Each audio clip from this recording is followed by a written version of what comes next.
Hello दोस्तों, PhD का एक नया नोटिफिकेशन स्टार्ट हो गया है जो कि एनआईटी दिल्ली से है। दोस्तों, इन्होंने काफ़ी सारे सब्जेक्ट के लिए आवेदन मांगे हैं और कैटेगरी भी काफ़ी सारी है। इन्होंने बताया कि आप काफ़ी सारी कैटेगरी यहाँ पर आवेदन कर सकते हैं। नॉर्मली यहाँ पर दी हुई है। यहाँ पर इन्होंने प्रोसीजर बताया है किस प्रकार से आपको आवेदन करना है। यहाँ पर डिपार्टमेंट की बात की गई है कि सिविल इंजीनियरिंग के अंदर आवेदन कर सकते हैं या computer science in engineering, electrical engineering, electronics communication in engineering, mechanical engineering, applied science के अंदर भी बताई गए हैं, फिजिक्स, मैथमेटिक्स, केमिस्ट्री। और अप्लाई किस प्रकार से करना है तो लिंक दिया हुआ है nitdelhi.ac.in, इस पर जाके करना है आपको। और फीस 1000 रुपये रहेगी। 500 रुपये SC ST PWD के लिए बताई गई है। हार्ड कॉपी सेंड करने की जरूरत नहीं है। और यदि आप एक से ज़्यादा फॉर्म भर रहे हैं तो आपको सेपरेट ही भरना होगा। और 10 दिसंबर इसकी लास्ट डेट रहने वाली है। बाकी दोस्तों, यहाँ पर इन्होंने department wise board area of research दिया हुआ है, तो आप ये देख सकते हैं। इसके अकॉर्डिंग अपनी तैयारी कर सकते हैं। तो यहाँ पर देख सकते हैं कि सिविल इंजीनियरिंग का भी दिया हुआ है, कंप्यूटर साइंस एंड इंजीनियरिंग का भी दिया हुआ है। देख सकते हैं कि आप किसके अंदर अपना रिसर्च करना चाहते हैं, कौन सा इंटरेस्ट एरिया आपका, तो जो इसके अंदर है या नहीं वो देख सकते हैं। और एलिजिबिलिटी क्राइटेरिया भी यहाँ पर बताया गया है। उससे पहले दोस्तों, यहाँ पर इन्होंने कैटेगरी बताई है, तो कैटेगरी आप देख सकते हैं कि इन्होंने PhD full time under institute के लिए आवेदन मांगा है। PhD फुल टाइम विश्वविद्यालय स्कीम के तहत, PhD part time, PhD full time full fellowship के साथ में, खुद की जो फेलोशिप हो आपके पास में, और PhD यहाँ पर फुल टाइम सेल्फ फाइनेंस के थ्रू, और PhD फुल टाइम यहाँ पर इन्होंने पार्ट टाइम और स्पॉन्सरशिप तीनों के लिए आवेदन मांगा है। और यहाँ पर इन्होंने एलिजिबिलिटी भी बताई है। PhD programme full time under institute के लिए आपको क्या क्या एलिजिबिलिटी चाहिए होगी, ये सभी डिपार्टमेंट के लिए बताई गई है। डिपार्टमेंट नंबर 1 से 5 तक के लिए यहाँ पर इन्होंने बताया कि मास्टर डिग्री आपकी इंजीनियरिंग टेक्नोलॉजी वगैरह के अंदर हो या रेलेवेंट सब्जेक्ट के अंदर हो, फर्स्ट क्लास मिनिमम होना चाहिए, मिनिमम 60% मार्क्स या 6.5 CGPA होना चाहिए आपके पास में क्वालिफाइंग एग्जामिनेशन के साथ में। और आपके पास में गेट क्वालिफिकेशन भी होनी चाहिए। तो ये लिखा हुआ है यहाँ पर। ये जो इंस्टीट्यूट फेलोशिप लेना चाहते हैं उनके लिए बताया गया है ये। और ये आपके पास में बैचलर डिग्री है 4 ईयर की, MSc डिग्री है इन रेलिवेंट डिसिप्लिन के अंदर, MCA डिग्री है, 8.5 CGPA होनी चाहिए या 80% मिनिमम एग्रीगेट होनी चाहिए, सेंटर फंडेड किसी भी CITI इंस्टीट्यूट से की हुई होनी चाहिए आपके पास में। और उसके साथ में यहाँ पर वैलिड गेट स्कोर हो तो वो भी इसके अंदर आवेदन कर सकते हैं। और ऐसे ही साइंस के लिए बताया गया है, तो सभी के लिए अलग अलग बताया गया है। ये एलिजिबिलिटी सबके लिए अलग अलग है, तो आप देख लीजिएगा, क्योंकि इन्होंने अलग अलग तरीके से बताई है। जैसे कि यहाँ पर इन्होंने लिखा है full time self finance part time वालों के लिए ज्वाइन कर सकते हैं, वो उनके लिए गेट नेट की रिक्वायरमेंट नहीं है मास्टर डिग्री के अंदर। ऐसे ही अलग अलग बताया गया है। अब इन्होंने सेकंड पॉइंट बताया है कि विश्वविद्यालय स्कीम के तहत यदि कोई आवेदन करना चाहता है तो उनको क्या क्या चाहिए, तो वो किसके अंदर आवेदन कर सकते हैं। इलेक्ट्रॉनिक्स एंड कम्युनिकेशन इंजीनियरिंग के अंदर ही आवेदन कर सकते हैं। उनको master degree CSC IIT EC EE के अंदर चाहिए होगी, ये लिखा हुआ है। या उनके पास में डिग्री होनी चाहिए 4 ईयर की डिग्री, और उनके पास में वैलिड गेट स्कोर हो। तो अलग अलग एलिजिबिलिटी बताई गई है सभी के लिए अलग अलग।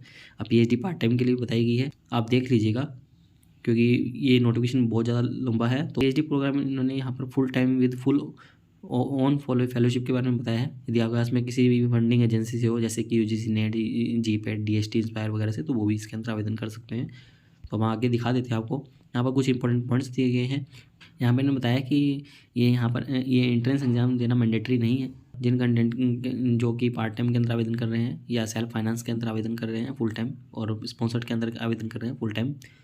और यहाँ पर PhD कोर्स वर्क भी यहाँ पर है एग्जीक्यूटिव के लिए। और यहाँ पर आगे सीट मैट्रिक्स की बात की गई है। सीट मैट्रिक्स आप देख सकते हैं कि full time with institute assistantship के लिए कितनी है। टोटल सीट 63 है, जनरल के लिए 20 है, EWS के लिए 7, SC के लिए 10, ST के लिए 6, OBC के लिए 20। और ये यहाँ पर आगे ये ऑन फॉलो फेलोशिप या स्पॉन्सर्ड के लिए यहाँ पर 24 बताई गई है, जिसमें कि विश्वविद्यालय स्कीम के लिए फुल टाइम के लिए 1 है, पार्ट टाइम के लिए 0 है, पार्ट टाइम के लिए 18 सीट बताई गई है अलग से। और दोस्तों, आगे कुछ और इन्फॉर्मेशन भी आपको देखने को मिलेगी। एडमिशन प्रोसीजर भी बताया गया है कि जो content gate net JRF LS UGC JRF GPET inspire fellowship वगैरह से किसी फंडिंग एजेंसी से यहाँ पर कोई ये फेलोशिप रिसीव की है, मतलब JRF है उनके पास में, तो उनको रिटर्न टेस्ट देने की जरूरत नहीं है। और बाकी सभी अदर कंटेंट को रिटर्न टेस्ट यहाँ पर देना होगा।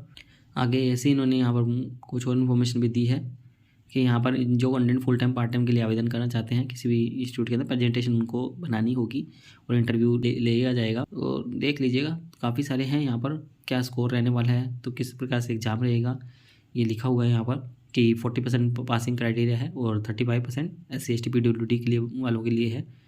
MCQ बेस पर रहने वाला है, नेगेटिव मार्किंग नहीं होगी। ये पूरा अच्छे से रीड आउट कीजिएगा। और प्रोसीजर फॉर ऑनलाइन एप्लीकेशन किस प्रकार से आपको आवेदन करना है, तो आपको गूगल फॉर्म यहाँ पर मिलेगा, गूगल फॉर्म आपको फिलअप करना है। और जो फॉर्मेट दिया हुआ है उसी फॉर्मेट के अंदर अपलोड कीजिएगा डॉक्यूमेंट, और कैटेगरी अपनी चूज़ कर लीजिएगा। लिंक दी हुई है ऑनलाइन ऐप फॉर्म की आवेदन करने के लिए, तो यहाँ पर आप देख लीजिएगा इसको। और दोस्तों आगे इन्होंने फ़ीस की बात फिर से की है, जो आप पेमेंट कर सकते हैं ये दिया हुआ है।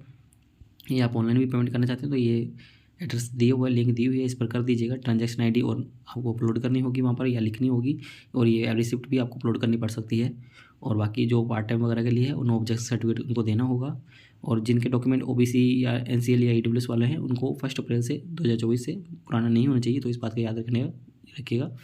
और दोस्तों डॉक्यूमेंट वेरिफिकेशन भी यहाँ पर आपको सभी डॉक्यूमेंट हैं वो अपलोड भी करने हैं, तो ओरिजिनल कंडीशन में कीजिएगा सेल्फ अटेस्टेड करके, और बाकी यहाँ पर आपको प्रेजेंट भी करने होंगे। बाकी आगे आप रीड आउट कर सकते हैं। फेलोशिप के बारे में कितनी मिलती है, तो ये नॉर्मली फेलोशिप आपको 35,000 टू 42 मिल जाती है। इंपॉर्टेंट डेट्स भी बताई गई हैं यहाँ पर। लास्ट डेट 10 दिसंबर रहने वाली है। जो एलिजिबल कंटेंट होंगे उनकी लिस्ट दिखा दी जाएगी 13 दिसंबर को।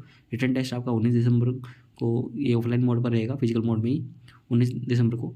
और यहाँ पर जो एलिजिबल होंगे इंटरव्यू के लिए उनकी लिस्ट 19 दिसंबर को ही आ जाएगी।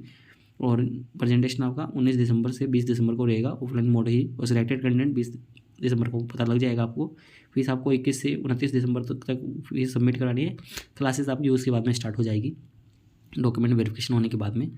बाकी दोस्तों यहाँ पर एप्लीकेशन फॉर्म का जो फॉर्मेट है उनके अंदर आपको यहाँ पर ये दिया हुआ है, ये आप देख सकते हैं। जो आप टिक कर सकते हैं वो यहाँ पर आपको करने हैं। आपको अपना नाम, फादर नेम, ये सभी डिटेल्स लिखनी है इसके अंदर, और फिल करके ये शायद आपको अपलोड करना होगा। दोस्तों उम्मीद करते हैं आपको हमारे द्वारा दी गई जानकारी अच्छी लगी होगी। यदि आपको हमारे द्वारा दी गई जानकारी अच्छी लगी हो तो आप हमारे चैनल को सब्सक्राइब कर सकते हैं, और आप हमसे टेलीग्राम पर भी जुड़ सकते हैं ऐसे ही पीएचडी से रिलेटेड अपडेट के लिए।